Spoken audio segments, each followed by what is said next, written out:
자, 우리 같이 읽겠습니다. 같이 읽겠습니다. 시작. 그 마음을 아시는 하나님께서는 우리에게 하셨던 것처럼 이방 사람들에게도 성령을 주셔서 그들을 인정하셨습니다. 하나님께서는 그 마음을 믿음으로 깨끗하게 하셔서 우리와 그들 사이에 차별을 두지 않으신 것입니다. 자, 11절 말씀 시작. 우리는 그들과 마찬가지로 주 예수의 은혜로 구원받는다고 믿습니다. 우리말 번역이고요. 우리 개역성경은 우리가 저희와 동일하게 주 예수의 은혜로 구원받는 줄을 믿노라. 이 말은 뭐냐면 이방인들이 구원을 받는데 이방인들의 구원을 어떻게 받는가? 어떻게 받는가? 할례를 받아야 되는가 말아야 되는가? 많은 논쟁 끝에 내려진 결론은 이방인들은 믿음으로 그리고 은혜로 구원받는다. 이 교리를 확인해 준 거예요. 확인해 준 것입니다. 그런데 여러분 그 내용과 더불어서 어쩌면 그 내용보다 더 중요한 정신이 이 베드로의 발언 가운데 있는데 그것은 뭐냐면 베드로가 이렇게 말하고 있어요. 보세요. 우리는 그들과 마찬가지로 다시 말하면 우리도 저 사람들과 똑같이 은혜로 구원 얻는다는 것을 믿는다 이런 말이에요. 여러분 예수님이 오시고 복음의 시대가 왔지만 구원 얻는 것에 대해서는 유대인 출신들은 여전히 어떤 생각을 가졌냐면 이렇게 생각을 했어요. 이방인들은 맞아. 믿기만 하면 구원 얻어. 믿기만. 하지만 유대인들은 원래 우리는 선택받은 민족이고 언약 백성이기 때문에 구원받아. 이렇게 생각을 하고 있었어요. 어떤 사람은 이방인은 할례 안 받으면 구원 못 받아. 이렇게 주장하는 사람도 있었고 100번 마음을 양보해서 복음적으로 마음을 바꿔서 그래 이방인들 은혜로 구원받지. 할례 안 받아도 돼. 믿으면 구원 얻는 거야. 여기까지 인정하는 사람들조차도 자기 자신은 그들의 구원과 다르다고 생각했다니까요. 나는 원래 김씨 집안이니까 구원받은 거야.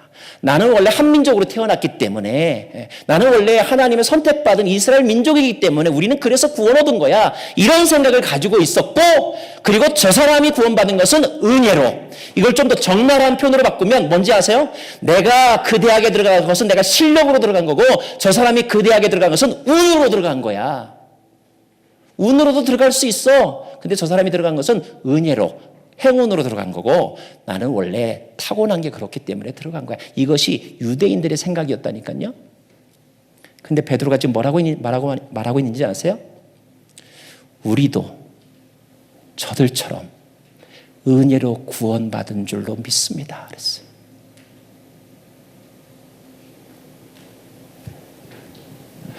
이 말을요 이렇게 하지 않았어요.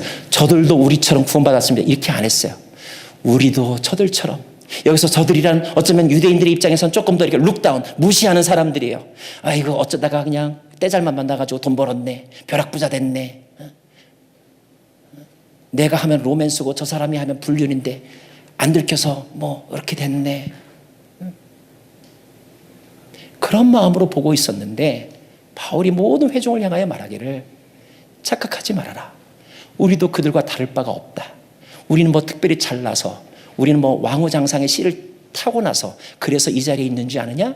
우리도 저들과 똑같은 먼지와 같은 존재이고 죄인 중에 죄인이고 하나님의 은혜가 없으면 살 수 없는 자들이었다. 저들이 은혜로 구원받았다고? 우리도 은혜로 구원받았다. 우리도 은혜로만 살 수밖에 없다는 것을 너희들은 왜 잊느냐? 조금 일찍 믿었다고 왜 그것을 잊어버렸느냐? 조금 더 뭔가 한 일이 많다고 왜 벌써 잊어버렸느냐? 그게 율법의 저주라는 것을 모르느냐? 사람이 조금만 익숙해도요, 자기가 태어날 때부터 부자인 줄 알고요, 태어날 때부터 똑똑한 줄 알고요, 태어날 때부터 자기가 위대한 줄 알아요. 그렇게 된 지 1년밖에 안 됐는데, 그 자리에 오른 지 몇 개월밖에 안 됐는데, 어느 틈엔가 자기는 그럴 만한 사람이고 그럴 만한 자격이 있어서 그 자리에 있다라고 하는 생각으로, 그리고 자기 뒤에 오는 사람들, 자기 옆에 있는 사람들, 저 사람들은 다 운이 좋아서 되는 것이고 내가 도와줘서 되는 것이고 원래 기회가 없었는데, 이런 마음을 갖고 있다니까요. 이것이 그 당시 유대인들만의 마음일까요? 솔직하게 현미경을 들여다보면 내 마음이잖아요. 여러분이 새 가족에 대해서 갖는 마음이잖아요. 여러분이 이민 처음 온 사람에 대해서 갖는 마음이잖아요. 우리는 차별하고 있잖아요. 겉으로는 고상한 말을 쓰지만 우리 마음 가운데 난 달라. 참, 어떻게 나하고 같이 겸상을 하려고 그래? 학벌로 차별하고 나이로 차별하고 경력으로 차별하고 재산으로 차별하잖아요.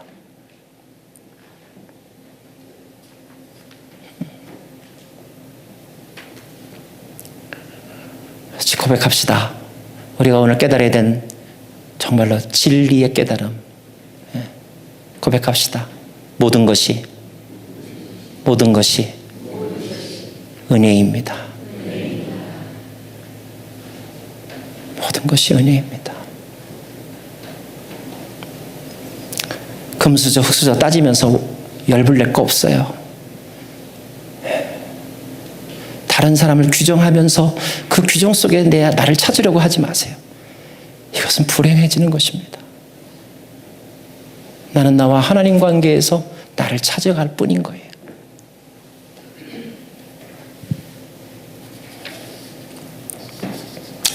자, 이 예루살렘 공의의 결론은 바울의 선교가 옳다. 구원은 믿음으로만 얻는 것이다. 이것을 이제 교회가 유권 해석을 내려주어서 바울의 손을 들어준 것입니다. 마치 아무개 목사가 이단인지 아닌지 좀 총회가 결정 내려주세요. 그랬더니 총회가 아무개 교회는 이단성이 있으니까 성도들은 접근을 조심하시기 바랍니다. 이렇게 내려줄 수도 있고, 아무개 교회는 이단성이 없으므로 문제가 되지 않습니다. 라고 판결을 내려주면 보통의 교인들은 다 총회 결정 보고 따라서 하잖아요. 그죠? 그러니까 바울의 입장에서는 이 결정이 얼마나 큰 짐을 덜어주는 기분 좋은 소식이겠어요. 너무 좋았겠죠. 그래서 그 판결문을 자기가 가져가면 또 이렇게 말이 안 되니까 그 판결문을 대신 읽어줄 사람 데리고 가죠. 그 사람이 바로 실라라고 하는 사람입니다. 그래서 2차 전도 여행은 바울과 실라가 이제 복음을 전하러 다니는 것이 2차 전도 여행이고, 신학적으로 이제 이슈가 다 사라진 거죠. 신학적으로 논쟁을 걸지 않은 거예요. 그래서 교리적으로 훨씬 더 가벼워진 마음으로 이제 선교 현장을 다닙니다. 하지만 우리가 법은 멀고 주먹은 가깝다고 법적인 결정은 그렇게 났지만 현장에 가면 여전히 거기에 동의하지 않는 사람, 다른 생각을 가지고 있는 사람들이 회방하고 방해하는 일은 늘 어디에나 있었어요. 자, 여하튼 2차 전도행으로 이제 넘어가도록 하겠습니다. 2차 전도. 2차 전도행의 사진을 가만히 보시면 물론 1차 전도 때는 저 사이프러스라고 하는 섬을 갔는데 2차는 가지 않으니까 조금 그림이 많이 다른 것 같지만 사실 그렇게 많이 다른 게 아니에요. 섬을 가지 않은 것만 빼면은 타소, 그 다음에 더베, 그 다음에 루스드라, 그 다음에 이고니온, 그 다음에 안디옥까지는 다 1차 전도여행 때 갔던 곳이에요. 갔던 것을 다시 간 겁니다. 아마 편지 보낸 것을 확인하고 싶은 마음으로 갔을 수도 있어요. 다시 가서 내가 편지 보낸 거 받았어? 받았지. 그리고 내가 예루살렘 가서 회의를 했는데 회의에서도 결과가 이거라니까. 그러니까 괜히 그냥 헷갈리지 말고 내가 전한 복음만 철저하게 믿고 주님 안에서 복음의 자유를 누리고 바르게 살아. 아마 이렇게 다짐하면서 성도들을 만났을 것 같아요. 자, 안디옥까지 갔던 바울은 거기서 멈출 수가 없죠. 다시 이제 새로운 곳을 향하여 나아가기로 계획을 세웁니다. 그래서 바울의 계획 속에 새로운 곳으로 가려고 했던 곳은 어디냐? 그것이 사도행전 16장에 나오는데, 사도행전 16장 표현을 빌리면 바울이 아시아로 가고자 했으나 라고 했어요. 아시아를 가려고 했어. 아시아. 근데 이 아시아를 가려고 했으나 예수의 영이 허락하지 않았더라. 그래가지고 또 이것 때문에 기분 나빠가지고 교회 안 나오는 분이 있어요. 이때 왜 예수님이 아시아를 막아가지고 한국에 복음이 이렇게 늦게 들어왔나? 뭐 이런 분이 있어요. 어제도 말했지만 이때 아시아는 그 극동 아시아가 아니에요. 이 아시아는 어떤 아시아냐? 소아시아. 그럼 아시아는 지역명이거든요. 그리고 그 아시아의 대표적인 도시가 어디냐? 사도행전 16장에는 그 이름은 안 나오지만 아시아에 가고자 했다는 말은 뭐와 동의어냐면 에베소에 가고자 했다라는 말이에요. 에베소를 가고자 했으나 무슨 이유인지는 모르지만 최종적으로 예수의 영이 허락하지 않았다. 이 말은 뭐냐면 하나님이 막으셨어. 이런 말이죠. 하나님이 막으셨어. 구체적인 이유는 모르겠어요. 그러나 여하튼 그 길이 막혔습니다. 그래서 그 길을 가지 못하자 성경에 보면 그래서 그가 비두니아를 지나 갈라디아 땅으로 그래서 무시아를 지나 비두니아로 가려고 했으나 거기도 못 가다가 결국 어디로 갔다고요? 드로아에 갔다라고 이렇게 성경에 기록되어 있습니다. 자, 가려고 했던 에베소, 가려고 했던 비두니아, 또 그 과정 중에 무시아, 갈라디아, 이런 곳이 의미하는 것은 무엇일까요? 저는 그것은 여러분이 원래 세웠던 계획, 여러분이 가졌던 여러분의 꿈이라고 말하고 싶고요. 들어와는 여러분의 현실이라고 말하고 싶어요. 꿈과 현실은 차이가 있죠. 꿈은 백만장자가 되는 거예요. 그러나 현실은 뭐예요? 모기지 감느라고 하루 뼈 빠지게 일해도 손에 남는 게 별로 없는 거가 우리의 현실인 거죠. 여러분의 에베소는 어떤 대학이에요. 그러나 여러분의 드로아는 다른 대학이죠. 여러분의 에베소는 지금 남편이 아니에요. 근데 여러분의 드로아는 지금 남편이에요. 여러분의 지금 남편 드로아를 보세요. 이게 우리의 현실이에요, 현실. 자, 실망했겠죠. 어쩌면 다른 사람에게 말하기 부끄러울 수도 있겠죠. 그래서 점점 더 사람들 안 만날 수도 있겠죠. 왜? 꿈이 좌절됐으니까. 왜? 길이 막혔으니까. 왜? 노력이 숲으로 돌아갔으니까. 우리가 격려할 때는 그래도 힘을 내. 여러분, 힘을 낼 게 있어야 힘을 내죠. 저는 그래서 인사말을 바꿨어요. 힘을 내라고 하는 말처럼 이렇게 아주 가학한 말이 없다. 왜? 힘이 없는데 어디서 힘을 내란 말이에요. 그래서 저는 이렇게 바꿨어요. 여러분, 제가 축복할 때 아멘 하시기 바랍니다. 여러분, 힘을 받으십시오. 네. 우린 힘을 받아야죠. 낼 힘이 어디 있어요? 힘 받아야죠. 성령의 힘을 받아야 되고, 말씀의 힘을 받아야 되고, 예수의 능력을 받아야죠. 힘을 받아야 돼요. 힘을 받아야 돼요. 자, 드로아에 있는 바울이 우리가 잘 아는 환상을 보죠. 그 환상의 내용, 그 환상의 내용이 127페이지. 127페이지. 네. 그 다음 페이지 넘겨주시면 좀 더 줌인하면 이게 환상의 내용이죠. 마게도니아 사람 한 사람이 건너와서 우리를 도우라라고 이렇게 그런 환상을 봅니다. 자, 털썩 주저앉은 바울. 어떡하지? 난 뭘 해야 되지? 왜 이렇게 되는 일이 없는 거야? 다른 일도 아니고 복음 전하겠다는데, 좋은 일 해보겠다는데 왜 하나님이 나를 안 도와주시는 거야? 머피의 법칙에 꽉 붙잡혀 있는 그런데 환상을 봅니다. 자, 환상을 보았다는 것이 뜻하는 것은 길은 막혔지만 마음은 막히지 않았다는 것을 의미합니다. 사랑하는 여러분, 여러분의 계획은 좌절될 수 있을지 몰라도 여러분의 마음은 낙심하지 않기를 바랍니다. 돈을 잃는 것보다 건강을 잃으면 더 치명적이겠죠? 건강을 잃는 것보다 마음을 잃어버리면 더 치명적인 것입니다. 마음의 문은 닫히지 않아야 하는 거예요. 하늘을 향한 마음의 문은, 기도의 문은 막히지 말아야 하는 것입니다.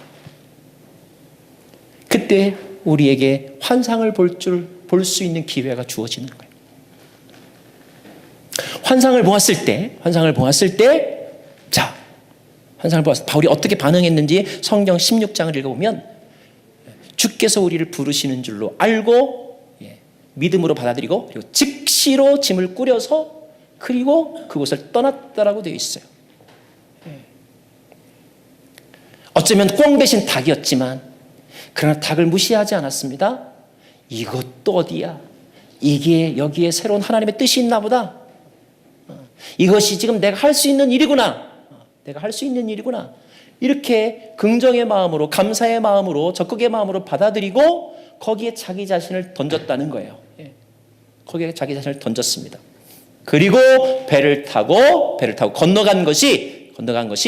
건너가서 네아폴리를 지나 그 다음에 첫성, 여러분이 익숙한 빌립보, 그 다음에 데살로니가, 그 다음에 베레아, 그 다음에 아테네, 그 다음에 고린도, 그 다음에 머리 깎은 곳이 어디예요? 머리 깎은 곳. 네? 머리 깎은 곳 어디예요? 아시는 분?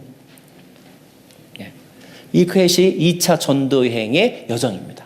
2차 전도여행의 여정이에요. 근데 이 2차 전도여행이, 이 드로아 사건이 우리에게 주는 중요한 교훈이 몇 가지가 있어요, 여러분. 첫 번째 교훈은 이미 말씀드린 것처럼 우리가 길은 막혀도 마음은 막히지 말아야 한다는 것입니다. 두 번째, 바울이 자기가 가고자 했던 곳은 에베소였어요. 그러나 환상은 마게도니아였어요. 그리고 바울은 그 마게도니아를 향하여 순종으로 반응했습니다. 이것이 주는 의미는 적어도 하나님의 사람은, 사역자는 내가 원하는 것을 하는 것이 아니라 나를 필요로 하는 곳에 가는 것이다. 사랑하는 여러분, 여러분이 원하는 사역이 있습니다. 여러분이 원하는 직장이 있어요. 그러나 여러분을 필요로 하는 곳이 있고 여러분을 필요로 하는 자리가 있습니다. 우리는 무엇을 선택해야 할까요? 만약에 우리가 하나님의 사람이라면, 하나님의 신실하심과 하나님의 도우심을 믿는다면, 그리고 우리의 꿈이 직업을 통한 어떤 자아성취가 아니라 하나님 나라의 실현이라고 하는 꿈을 가지고 있다면, 우리는 내가 원하는 일을 하는 것이 아니라 나를 필요로 하는 곳에 나를 드리는 것입니다. 나를 필요로 하는 곳이 어딜까요? 여러분을 필요로 하는 것이 어딜까요? 세 번째 교훈. 바울은 터키 땅, 지금의 터키 땅에서 태어났고 지금까지 터키 내륙을 걸어다니면서 복음을 전했습니다. 물론 가까운 두로에서 그 밤빌리아를 갈 때 가까운 배를 타긴 했지만, 그러나 그의 삶의 영역은 아시아 대륙이었어요. 근데 바다를 건넌 거리는 얼마 되지 않지만 지리적으로 보면 아시아 대륙에서 유럽 대륙으로 옮겨간 것입니다. 이 사건은 복음이 아시아에서 유럽으로 건너간 선교사에 있어서는 굉장히 획기적인 사건입니다. 이 두로와 환상의 사건에 순종한 것은. 자, 바울은 기껏해야 그가 생각한 것이 아시아였어요. 그러나 하나님은 바울을 유럽으로 부르셔서 유럽 선교의 전초기지, 일꾼으로 삼으셨고 복음이 세계화되는 길을 열으셨다. 이런 선교적 평가를 받는 사건이 바로 이 사건입니다. 다시 말하면 하나님의 꿈은 여러분이 가지고 있던 꿈보다 크다는 거예요. 하나님의 꿈은 내가 가지고 있는 꿈보다 크다. 큰 그림을 그리시는 하나님의 위대하심과 광대하심을 신뢰하라는 것입니다.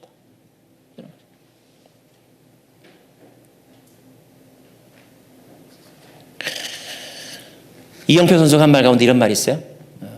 실패가 아니고 성공이 아니다. 오늘 너의 실패를 최종적인 실패라고 단정 짓지 말아라. 아직도 하나님은 일하고 계시고 나를 통한 역사를 써가지고 있기 때문에 오늘 나의 경험이, 오늘 비록 내가 경험한 이 쓴맛이 앞으로 나를 어떻게 변화시키는 도구가 될지, 기초석이 될지 아니면 모멘텀이 될지, 그것은 하나님의 손에 달려있는 것이다. 인간의 생각으로 판단하지 말아라. 하나님이 선하심을 믿느냐? 하나님이 너를 사랑하심을 믿느냐? 그렇다면 그분의 인도하심에 너를 맡겨라. 그분과 동행하여라. 사랑하는 여러분, 어떤 사람이 정상을 또 올라가기로 했습니다. 자, 힘들게 막 10시간 넘게, 대청봉인지 무슨 정인지는 모르지만 올라갔습니다. 힘들게 목표가 바로 저긴데 내가 여기서 멈출 수는 없다 하면서 올라갔습니다. 자, 올라가서 제일 꼭대기에 올라가서 깃발을 꽂았습니다. 야호! 하고 소리를 질렀습니다. 동서남북을 향하여서. 근데 그렇게 소리를 질렀는데 2분 후에 어떤 사람이 말했습니다. 내려가자. 그렇게 힘들게 올라가는데 딱 2분 딱 늘리고 내려가자. 여러분, 그때 사람의 마음 가운데는요, 몰려오는 허탈감, 허망함, 이게 뭔가 하는 생각. 여러분, 목표를 달성하는 것도 중요하지만 그 목표에 이르기까지 올라가는 과정이 우리에게 행복이어야 하고 그것이 기쁨이어야 한다는 거예요. 우리는 하나님의 놀라운 플랜 속에 순간순간 그 과정 속에 하나님과 동행하는 그 사실만으로도 우리는 영생의 즐거움을 누릴 수 있어야 한다는 것입니다. 꼭 우리가 그 어떤 시점에 그 자리에 있어야만 내가 성공이 아니라는 거예요.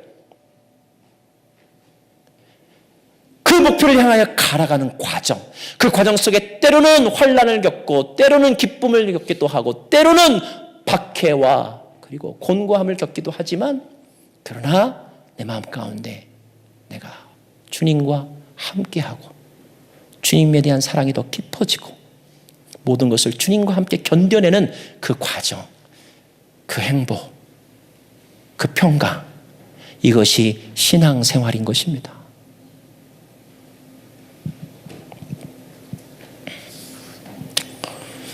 네. 그 과정이 중요한 하나 예를 들어드릴까요? 그렇게 막 환상 보고 갔을 때 얼마나 좋았겠어요. 와, 하나님이 나에게 환상을 보여주셨어. 아마 이 환상 간증하느라고 또 몇 번 설교했을지도 몰라요. 근데 그렇게 환상을 보고 가서 정말로 또 막 되는 것 같이 막 사역을 하죠. 귀신을 내어 쫓습니다. 근데 귀신 내어 쫓은 결과가 뭔지 아세요? 빌립보 감옥이죠. 환상 보고 유럽 데리고 건너갔지만 바울이 유럽에서 전도하면서 겪었던 일은 빌립보에서 감옥에 갇혔죠. 데살로니가에서는 사람들이 와가지고 박해가지고 야밤도주할 수밖에 없었죠. 그리고 고린도에서는 붙잡혀서 갈리오 총독 앞에서 재판받을 수밖에 없었죠. 여전히 그런 환상을 보고 달려갔지만 그 속에서 그가 바울이 겪었던 것은 물론 한편으로는 영적인 승리, 영적인 열매도 있었지만 또 다른 어려움들이 바울을 기다리고 있었고 힘들게 했다는 거예요. 그래서 고린도 후서에서 바울이 이렇게 말하죠. 우리가 의의 영광과 환난을 동시에 가지고 있다, 이런 말을 하죠. 빌립보 감옥의 이야기도 여러분 너무나 잘 아는 내용입니다. 자, 감옥에 갇혔을 때 바울과 실라가 뭐 했다고 그랬죠? 뭐 하려고 그랬죠? 성경에 보면 기도와 찬송에 힘썼다라고 그랬어요. 그랬더니 어떤 일이 일어났죠? 지진이 일어났죠. 지진이 일어나고 뭐예요? 옥문이 열렸죠. 옥문이 열렸죠. 그래서 어떻게 됐어요, 여러분? 바울이 풀려났습니까? 그렇게 생각하시면 땡, 틀렸습니다. 찬송과 기도했다는 것 맞습니다. 찬송과 기도했을 때 지진이 일어났던 건 맞습니다. 지진이 일어나죠. 옥문이 열리고 사람들이 자유할 수 있게 되었고 죄수들이 나갔다는 것까지는 맞습니다. 그런데 성경을 잘 읽어보면 바울과 실라는 감옥문이 열렸지만 와, 하나님 우리에게 은혜를 주셨어, 할렐루야 하면서 제일 먼저 달려나가면서 간증하지 않았습니다. 바울과 실라는 옥문이 열렸을 때 끝까지 감옥 가장 깊숙한 곳에, 그곳에 있었습니다. 여기에 중요한 우리가 얻어야 될 교훈이 있습니다. 많은 크리스찬들이 예수 믿고 복 받은 거 간증하는 거 가만히 들어보면 아주 기발한 어떤 행운 같은, 아주 럭키한 일, 복권 받은 것 같은 일을 간증하면서 하나님이 나를 도우셨다, 이렇게 간증합니다. 그 간증이 틀렸다는 것은 아닌데 바울과 실라를 보면 그런 식이라면 바울과 실라가 찬송했더니 옥문이 열렸어. 와, 하나님은 내가 찬송할 때 나를 위해 옥문을 열어주시는 분이야. 제일 먼저 달려나갔어야 되죠. 바울은 나가지 않았어요. 오히려 당황했던 간수가 큰일 났네, 죄수들 다 탈옥했으니 나는 이제 죽었구나. 어쩌면 자결하려 했을지도 몰라요. 근데 저 안쪽에서 아니요, 여보시오, 나 여기 있어, 자살하지 마시오. 간수가 찾아가죠. 내가 어떻게 해야 구원을 얻겠습니까? 여기서의 구원은요, 그렇게 영적인 게 아닐 거예요. 내가 어떻게 하면 목이 안 잘리겠습니까? 내가 어떻게 하면 처벌 안 받겠습니까? 나한테 좀 살 길을 가르쳐 주십시오, 이거겠죠. 근데 그때 바울과 실라가 그 감옥 안에서 한 말이 뭐냐면 주 예수를 믿으라, 그리하면 너와 내 집이 구원을 얻으리라 라고 하는 거였죠.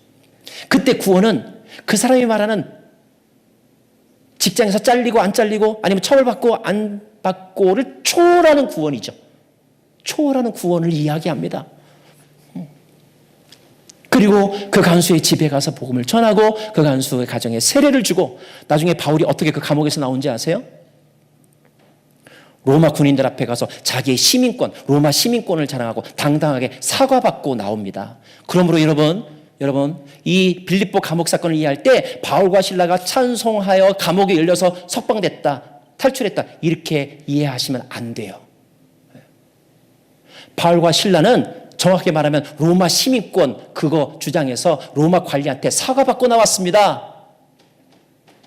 그러면 왜 바울과 실라가 옥문이 열렸음에도 불구하고 그들은 감옥에서 제일 먼저 뛰쳐나오지 않았을까요?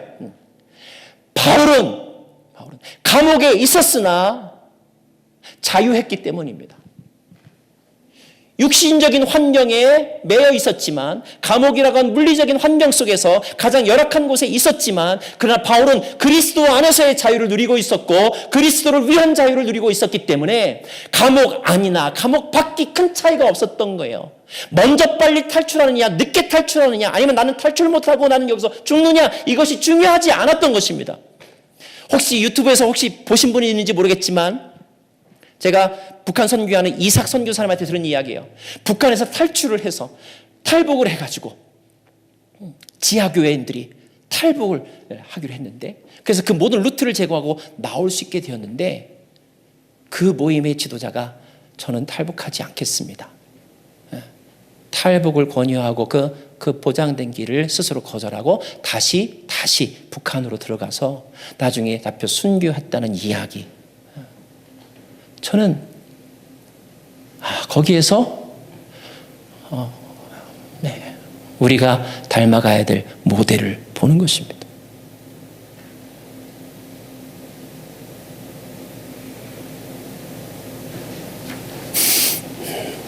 혹시 예수님 잘 믿어서 잘 믿은 그때부터 막 사업이 잘 돼가지고 돈을 많이 버셨습니까? 네, 하나님의 도우심을 여러분 간증하시고 또 나누십시오. 그러나 혹여나 다른 사람에게 그러니까 당신도 예수 믿어 그러면 이렇게 대박 날 수 있어. 이렇게 잘못 메시지를 전하지 않기를 바랍니다. 우리가 그리스도를 가진 진짜 자유는 그 환경을 초월하는 것입니다. 기독교인들처럼 얍삽 바른 사람이 없어 이런 이야기를 듣지 않는 것이죠. 아유 바보야 바보. 기회가 주어졌는데도 안 하네. 왜 살 길이 있는데 안 살까? 빨리 거기서 나오면 될 텐데. 그럼에도 불구하고 그 자리에 머물렀던 바울. 다시 북한 땅으로 들어갔던 그 북한 지하교회 지도자의 선택. 저도 말씀을 전하지만 참 실천하기 어려운, 나는 그렇게 할 수 있을까? 참 하기 어려운 그런 말씀을 지금 여러분에게 드리고 있습니다. 그러나 이렇게라도 내가 전하면 그래도 조금이라도 담겠지라고 이렇게 생각해 봅니다. 오늘 우리의 마음이 거기까지 나아갈 수 있기를 간절히 바랍니다. 네. 자, 마지막으로 이제 우리 고린도 이야기를 좀 하려고 해요. 자, 고린도는 아가야 지방의 스테이트, 캐피털 시티입니다. 보통 여러분 세계 전체 지도를 보고 보시면요, 세계 내노라는 대도시는 전부 다 바닷가에서 1시간 내에 있어요. 뉴욕도 그러하고 로스앤젤레스도 그러하고 다. 그런 점에서 보면요, 시카고는 좀 특별한데요. 시카고도 바다가 있긴 있죠. 미시간 바다. 여하튼 바닷가에서 1시간 거리에 대부분 대도시가 있습니다. 왜냐하면 그래야 교통의 중심지고 상업이 발달하고 교류가 많고, 그래서 문화, 상업, 그리고 그다음에 학문이 발달한, 고린도는 특별히 건축 예술이 발달했습니다. 시카고가 건축의 도시라고 해서 사람들이 스터디하러 오는 것처럼 당시에 고린도가 건축술로 유명했던 도시가 고린도이고, 코린트 양식이라고 하는 기둥을 만드는 그 양식, 특별한 양식이 있어요. 도리아식이 있고 이오니아식이 있고, 또 하나가 코린트식이라고 하는 양식이 있어요. 우리 사익 다니는 친구들 아시죠? 네. 또 고린도는 그때 그 당시에 고린도뿐만이 아니라 지금의 그리스 땅이 다 그러했지만 철학이 원래부터 BC 약 7세기부터 철학이 발달했었기 때문에 철학 그리고 학문이 많이 발달했고, 그 가운데 수사학이 발달해서 저 사람 고린도 사람이야 라고 하면 두 가지 의미가 있었는데, 첫째는 뭐냐면 와, 말 잘해. 고린도에 온 사람들은요, 요즘 말로 하면 논술 그리고 아주 강의를 너무나 잘하는 거예요. 고린도 사람들은 수사학에 발달했습니다. 또 하나 고린도 출신이야라고 하는 말은 또 다른 어떤 의미가 있었냐면 바람둥이야, 이런 의미가 있었어요. 워낙 고린도에 이렇게 유동인구가 많고, 그 다음에 향락이 발달하고 막 그러다 보니까 막 사치스러운 일들이 발달하고, 그 바람둥이, 향락산업, 이런 성적인 산업들이 많이 발달해서 고린도에서 왔어 그러면 이제 바람둥이일지도 몰라. 게다가 말도 잘하니까. 말도 잘하죠. 여러분 그리스 남자가 얼마나 잘생긴지 알아요? 쪼각남이에요, 쪼각남. 네.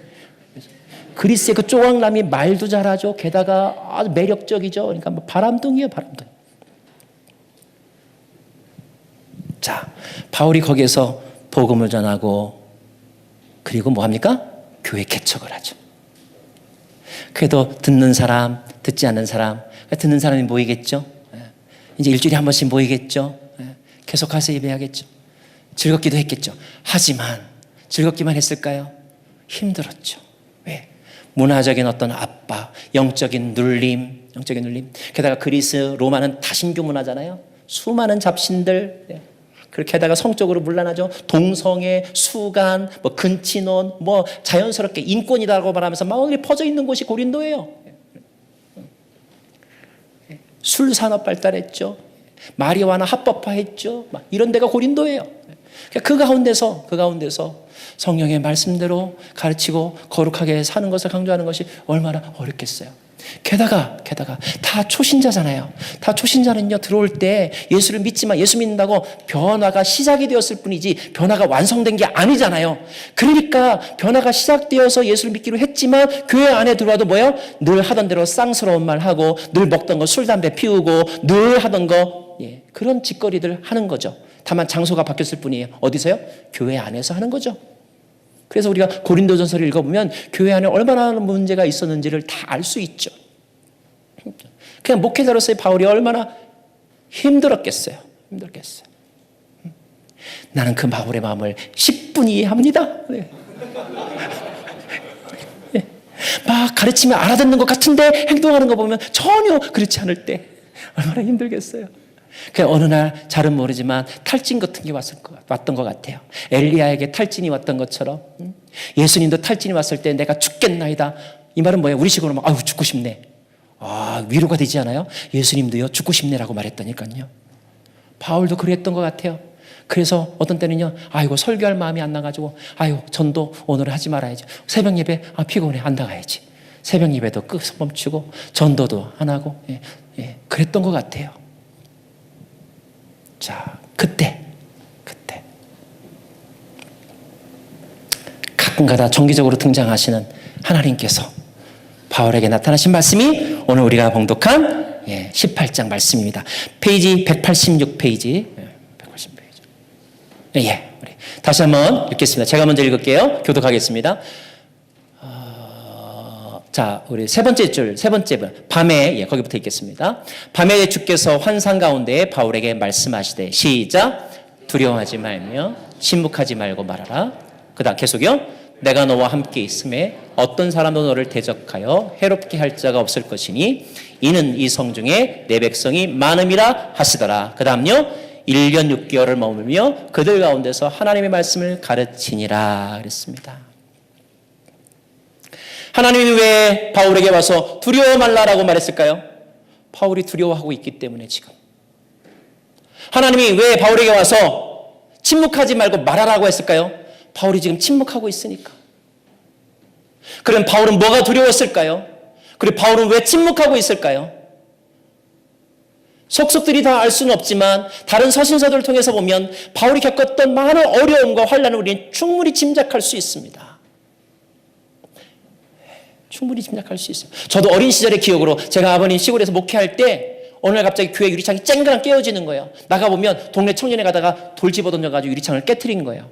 그게 어린 시절에 저희들이 얼마나 공포인지 몰라요. 이런 돌 맞아 죽을 수도 있겠구나. 이런 공포. 지금 IS가 활동을 하는 이란이나 이라크 땅에서 크리스찬들이 겪는 그런 두려움, 공포.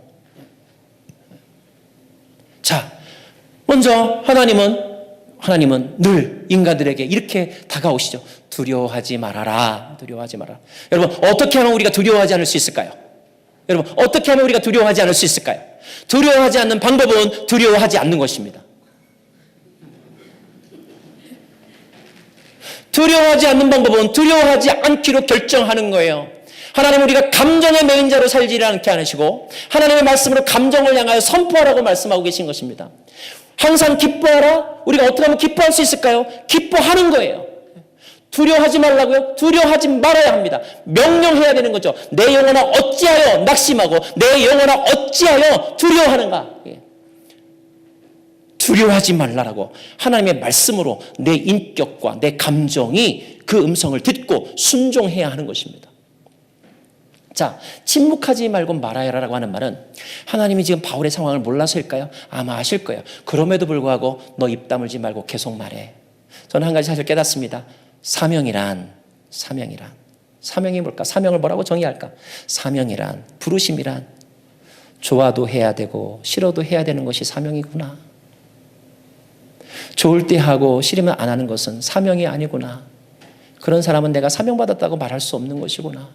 여러분, 엄마가 아기 젖줄 때 졸리면 안 주고 쌩쌩하면 아기 젖 물립니까? 아니잖아요. 엄마는 자기가 몸이 으스러져 일어날 기력이 없어도 아기가 울면 젖을 물리는 거죠. 왜요? 그게 사명이죠. 내가 아무리 오늘 밖에 나가서 일하고 들어와서 손 하나 까딱하기 싫어도 애들이 밥 달라 하면 애들을 위해서 밥을 차려주는 거, 이것을 사명이라고 말하는 거죠. 바울에게서 사명은 뭔지 아세요, 여러분? 어떤 환경이 어려움이 와도 너 입 다물지 말고 내 입을 열어 복음을 전해라. 진리를 선포해라. 왜? 사명이니까. 왜? 내가 그것을 위해 너를 불렀으니까. 내가 너를 부른 이유는, 내가 너를 다메섹도에서 찾아가는 이유는 이거 하라고 내가 너를 부른 거니까. 네가 싫다고 안 하거나 네가 좋으면 막 갑절로 하는 거, 그건 사명 아니다. 그건 네 기분이다. 기분이다. 목회를 보람으로 하냐? 목회는 사명으로 하는 거다.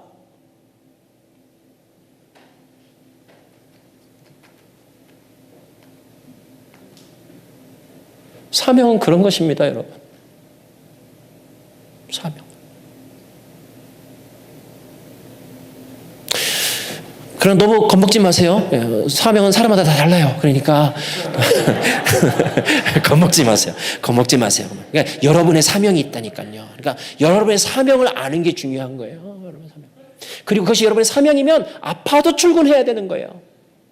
건강해도 출근해야 되지만 아파도 출근해야 돼. 왜? 이게 내가 있어야 될 사명이니까. 다 하나님은 각 사람에게 그 사람의 고유한 사명을 그 사람에게 맞게 맞춤형으로 주셨다니까요. 사명을 알고 봉사하세요. 사명도 모르고 여기저기 괜히 가서 막 찝쩍거리지 마시고. 내게 주신 은사와 내 부르심의 자리를 정확하게 알고 그때 봉사하고 거기에 내 에너지를 쏟을 때 가장 아름답고 열매가 풍성하고 그리고 쉬운 거예요. 쉬운 거. 자기 사명이 자기가 뭔지를 몰라. 요즘 청년들의 아픔이 뭐예요? 자기 꿈이 뭔지를 몰라. 하나님이 그에게 뭘 원하시는지 그걸 몰라. 그게 가장 비극이잖아요.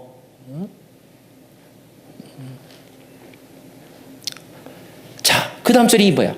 내가 너와 함께 있음에. 우리 너무나 잘 아는 말이죠. 자, 여러분, 임마누엘이라는 단어를 아시죠? 임마누엘이라는 단어의 뜻이 뭐예요? 하나님이 나와 함께 하신다 그랬죠. 우리 임마누엘, 특별히 12월을 가면 더 많이 사용하죠. 자, 그런데 여러분, 하나님이 나와 함께 하신다는 제3자적인 입장에서 하나님이 누구와 함께 한다는 것을 쓴 말이 임마누엘이에요. 그죠? 하나님이 우리와 함께 하신다. 근데 이거를 1인칭 시점으로 바꿔서 표현하면 뭐라고 표현해야 되는지 아세요? 임마누엘은 이것과 동의해요. 따라해 보시겠습니다. 나는 혼자가 아니다.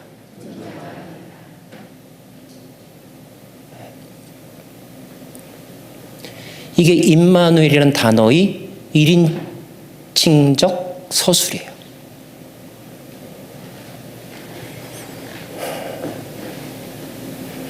그런데 우리는 교리적으로 임마누엘을 말하고 임마누엘이 적힌 카드를 보내지만 항상 뭐예요? 나는 혼자야. 세상에 나를 알아주는 일은 없어. 나밖에 고생 안 해. 나만큼 고생한 사람 있으면 나와보라고 그래. 네가 내 마음을 알아. 하나님도 날 버렸어. 나는 혼자라는 생각에 저도 사는 거예요. 혼자라는 사실보다 혼자라는 생각이 더 위험하죠. 그 생각을 비집고 들어오는 게 사탄, 뱀이라는 사탄이잖아요. 하와가 혼자 있을 때 찾아왔잖아요. 그래서 우리 속에 거짓말을 심어주잖아요. 겉봐. 그래, 너는 원래부터 혼자서. 너 저 사람이 널 도와줄 것 같아? 아니야, 너 뒤통수 치려고 지금 딴 얘기하고 다니고 있어. 그거 된다고? 아니야, 안 돼. 우리 안에 어두움을 심어주고 거짓말을 심어주고 부정적인 생각을 심어주고 분노를 심어주고 그런 어둠의 것들을 심어주는데 그 것들을 심어주는 사단에게 있어서 가장 절호의 찬스가 뭐냐면 나는 혼자야. 나는 혼자야.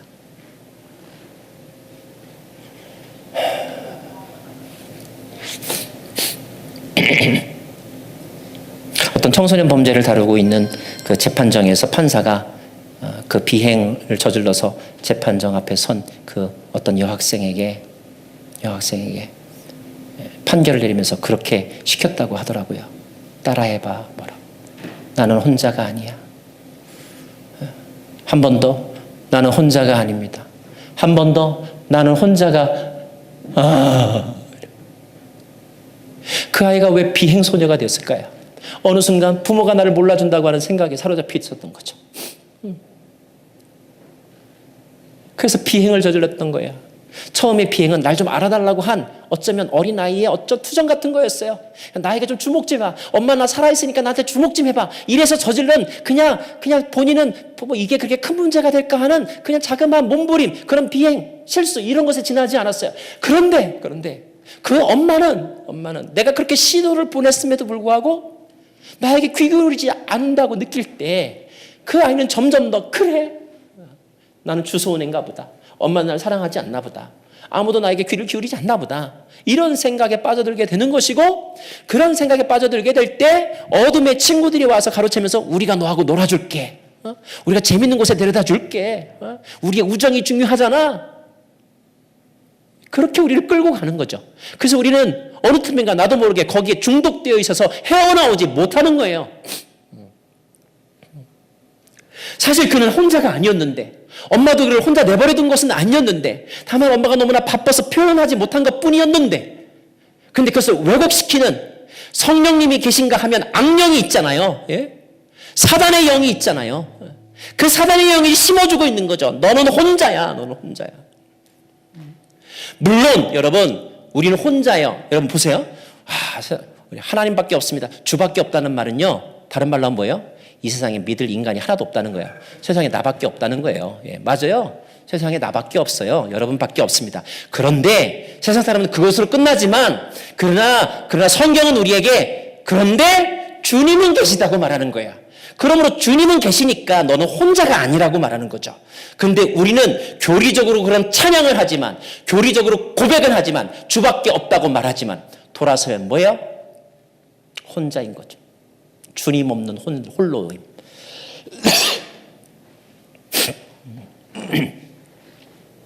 사도 바울은 주님께서 다시 말씀해 주시는 이 음성 속에 다시 깨닫습니다. 여러분, 사도행전 바울의 인생 가운데 가만히 보면 굵직굵직하게 인생의 고비 가운데 바울에게 찾아오시는 예수님, 바울에게 찾아와 말씀하시는 성령님이 계셔요. 이것은 우리에게 무엇을 교훈하는가? 여러분, 한 번의 은혜로 우리가 지속적으로 그런 삶을 계속해서 살 수 있느냐? 우리는 그렇게 강한 자가 되지 못합니다. 늘 우리는 업앤다운 롤러코스터와 같으니까요. 감사한 것은 하나님께서 정기적으로 나타나셔서 재확인시켜 주시고 재다짐하게 하시고 다시 재견인해 주시기 때문에, 그래서 끊어질 듯 하다가 다시 힘을 얻어서 가고, 그러다가 또 넘어져서 끊어질 듯 하다가 다시 일어서서 가고, 그렇게 가다 보니까 어느 날 내가 정상에 와 있는 거죠. 그게 바울이고 그게 아브라함이었던 거죠. 그렇죠? 저와 여러분의 인생도 그렇죠. 목사라고 해서 한 번 신학교 헌신했다고 평생 그 길을 골곶기 가는 사람이 어디 있어요? 없습니다. 여러분이 몰라서 그렇지. 그런데 왜 어떤 사람은 그래도 끝자리까지 가고 왜 어떤 사람은 중간에 멈추게 되느냐? 중간에 하나님의 음성을 다시 듣지 못했던 거예요. 그럼 하나님의 음성을 왜 못 들었을까요? 하나님이 말씀 안 하지 않으셨기 때문에 넌 됐어, 이제 내가 돌봐주지 않아도 돼, 네가 알아서 해, 이렇게 무관심했기 때문에? never, 아니죠. 하나님은 지금도 말씀하시죠. 다만 우리의 마음문이 교만에 의하여 닫히고 우리의 마음문이 두려움 때문에 갇혔기 때문에 하나님의 음성과 환상과 계시를 듣지 못했던 것뿐이죠. 바울의 위대함은 길이 막혔지만 마음은 열려 있었기 때문에 하나님의 시그널을 볼 수 있는 영적인 감각을 잃지 않았다는 거예요. 저는 여러분들이 정기적으로 하나님의 음성 들으시길 바랍니다. 주일 예배는 그 하나님의 음성을 들으러 나오는 거예요. 새벽 예배도 그렇습니다. 큐티하는 것도 그렇습니다. 성경 통독도 그렇습니다. 뭐예요? 나를 향하여 나에게만 주시는 주관적이고도 영적인 특별한 그 말씀, 레마, 그것을 듣기 위하여 기대감을 가지고 보는 거죠. 10번 듣는다고 해서 다 들리는 것은 아니더라고요. 강타자도 3알밖에 못 쳐요. 어쩌다가 한 번 들을 수도 있어요.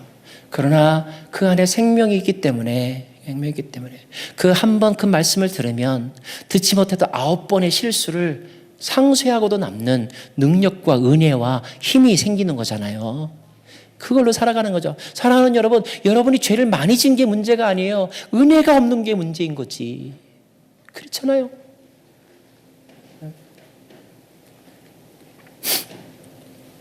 마지막 말씀 뭔지 아세요? 이성 중에 내 백성이 많음이라 그랬어요. 이성 중에 내 백성이 많음이라. 엘리야한테 하나님께서 이렇게 말씀하셨어요. 바알에게 무릎 꿇지 않는 7,000명이 있다 그랬어요. 여기서 여러분 7,000명은 꼭 7,000명을 말하는 게 아니에요. 이스라엘 숫자에서 7이라고 하는 숫자 그리고 1,000이라고 하는 숫자는 그냥 많은 것의 완전수예요. 수없이 많다 이런 말이에요. 바울에게도 말씀하십니다. 이성 중에 내 백성이 많음이라. 여기서 내 백성이란 너가 하는 일을 도와줄 사람도 있다는 뜻이고요. 너가 복음을 전할 때 다 안 듣는 것 같지 아니야. 들을 사람이 예비된 영혼이 있어. 이런 뜻이기도 한 거예요. 너와 똑같은 마음의 갈등과 고민을 겪는 그런 문제를 가진 사람도 있어. 이런 뜻이에요. 여러분 순간음에 가가지고 여러분이 고민하다가 그래도 용기를 내서 한번 여러분의 자식 문제를 오픈해 보세요. 그러면요 내 앞자리에 있는 사람이요 그 전까지만 해도 자식 자랑하던 그 사람이요 겸손해지면서 사실은요 제 자식은요 이러면서 오픈할 때 아 그렇구나 나만 이런 문제 겪는 게 아니었구나 저 사람도 그랬네. 이상하죠? 근데 사람은요 비슷한 사람만 봐도 힘이 생겨요. 비슷한 사람 봐서 기분 나쁠 때는요 내가 산 옷 똑같은 옷을 누가 샀을 때 그때만 좀 기분 나빠요. 근데 내가 고생하는데 다른 사람도 똑같은 고생했다 그러면요 이상하게 막 기분이 좋아져요. 그리고 막 힘이 생겨요. 아 그래 나만 당하는 게 아니구나 하나님은 공평하시구나 막 이러면서 힘이 생긴다니까요. 내 백성이 많다라는 것은 그런 뜻인 것 같아요. 그 바울이 힘을 얻어서 그 다음 말씀 보면 뭐라고 돼 있어요? 1년 6개월 어쩌면 거기서 스톱하고 고린도 떠날 수 있었는데도 불구하고 1년 6개월 더 있었다는 거예요. 1년 6개월 더 있다는 의미도 있고요. 또 하나 저는 이렇게도 묵상했어요. 하나님은 바울을 고린도에 영원히 거기에 있게 하지는 않으셨잖아요. 하나님이 너무너무 힘들면 나중에 그 자리 떠나게 하세요. 그러나 하나님은 원하시는 거예요. 지금은 내가 너에게 기대하고 지금은 내가 너에게 힘을 공급하고 있으니까 파워를 공급하고 있으니까 조금 더 해봐. 네 사명이잖아. 그래도 일어서서 더 나가봐. 더 전해봐. 아무도 안 듣는다고 아니야. 네 눈에는 안 보이지? 내가 네가 말해주기를 기다리고 있는 한 사람을 예비해 두었어. 그 사람 만날 거야. 하나님의 백성이 많이 있다는 거예요. 순전도 맞춤전도 하라 그러면 우리 크리스찬들이 아이고 내 주변에 안 믿는 사람이 없어요. 왜 그런가 봤더니요 교회하고 직장밖에 안 다녀가지고 자기 주변에 안 믿는 사람하고는 일체 교류가 없었던 거예요. 아니에요. 이 레이퍼빌에 예수 안 믿는 사람 많아요. 여러분이 복음 전할 사람 많이 있다니까요. 안 나온대요. 요즘 다 안 나오고 뭐 무교로 가거나 뭐 이슬람교로 아니에요. 복음에 굶주린 사람이 있다니까요. 그냥 너는 순종하면 되는 거예요. 하나님의 마음에 순종하면 나머지는 전도의 성패를 네가 결정하지 마. 그거는 내가 알아서 할게. 내가 너에게 원하는 것은 신실함이지 완전함이 아니야. 하나님은 말씀하고 계신 거예요.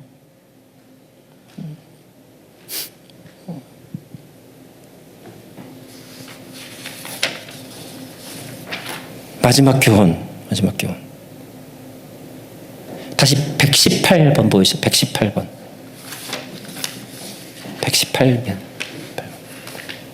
고린도에서 이 사역을 마치고 이제 바울은 이제 예루살렘으로 가고 안디옥으로 돌아갑니다. 근데 돌아가는 중에 어디를 들리냐면 혹시 지도로 보이시는지 모르겠는데 어디를 들리냐면 고린도에서 배 타고 갱그리아에서 머리를 깎은 다음에 어디를 들리냐면 어딘지 아세요, 여러분? 에베소라고 하는 곳을 가요. 여러분 이 에베소가 어떤 에베소예요? 처음에 가려고 했으나 못 갔던 데예요. 근데 여기를 몇 년 만에 가는지 아세요? 고린도에서 1년 6개월, 다른 데서 뭐 3개월 뭐 이거 합치면 거의 한 3년 만에 간 거예요. 3년 전에 가고 싶었던 데를 그때는 못 가고 3년 만에 거기를 간 거예요. 그리고 3차 전도행 때는 아예 그 에베소에서 3년 동안 사역하게 하세요. 네? 여러분 여기 또 중요한 마지막 오늘 나누고 싶은 메시지가 있어요. 그럼 이런 생각이 들 수 있어요. 아니 어차피 가게 하실 거면 그때 가게 하지 왜 지금 가게 하나. 네? 왜 그때가 아니라 지금인가? 왜 그때는 맞고 지금은 틀리는가? 왜 그때는 틀리고 지금은 맞는가? 네, 하나님의 때가 있다는 거예요. 바울은 지금 에베소를 전도하고 싶지만 하나님은 아니야. 지금 거기가 급한 게 아니야.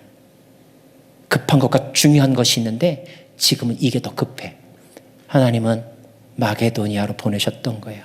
그리고 에베소는 어떡하나요? 에베소는 포기하나요? 아니야. 너가 더 잘 준비돼서 에베소에 가서 내가 마음껏 사역할 수 있게 해줄게. 그래서 바울은 에베소에서 3년 동안 목회하죠. 뭘 더 준비됐을까요? 제가 묵상하기로는 에베소에서의 바울은요, 이거는 거의 뭐 예수님 다음이에요. 참 목자의 목자. 바울은 1년 8개월, 1년 6개월 고린도에서 그 엄청난 고난과 시련을 겪으면서 목회자로 다듬어져 가고 있었던 거예요. 사역자에서 목회자로 다듬어져 가는 바울. 사랑하는 여러분, 혹시 여러분이 젊었을 때 꿈을 포기하신 분이 계십니까? 저는 포기하지 말라고 권하고 싶습니다. 만약에 그 꿈이 하나님 보시기에 합당한 꿈이면 그 꿈을 반드시 언젠가 이루게 하실 것입니다. 여러분이 기도하며 하나님 앞에 구하면. 그래서 나이 50에 다시 새롭게 공부하거나 나이 50에 새로운 일을 시작하시는 분, 어떤 일, 내가 정말로 젊었을 때 내가 가졌던 그 꿈, 그런데 애 키우느라고 못하고 집안 먹여 살려느라고 못하고 그리고 내가 사회 구성원으로 살다 보다 보니까 하지 못했던 그 꿈, 그런데 내가 정말로 어쩌면 순수하고 순진했었을 때 그때 내가 사회 정의를 생각하고 그리고 인류의 평화를 생각하면서 내가 생각했던 그 고상한 꿈, 그 꿈을 계속해서 품고 있으면 하나님이 더 성숙해지고 더 준비된 모습으로 여러분을 그 자리에 세우셔서 여러분을 하여금 풍성한 열매 맺게 하실 줄로 믿습니다. 찬양합시다.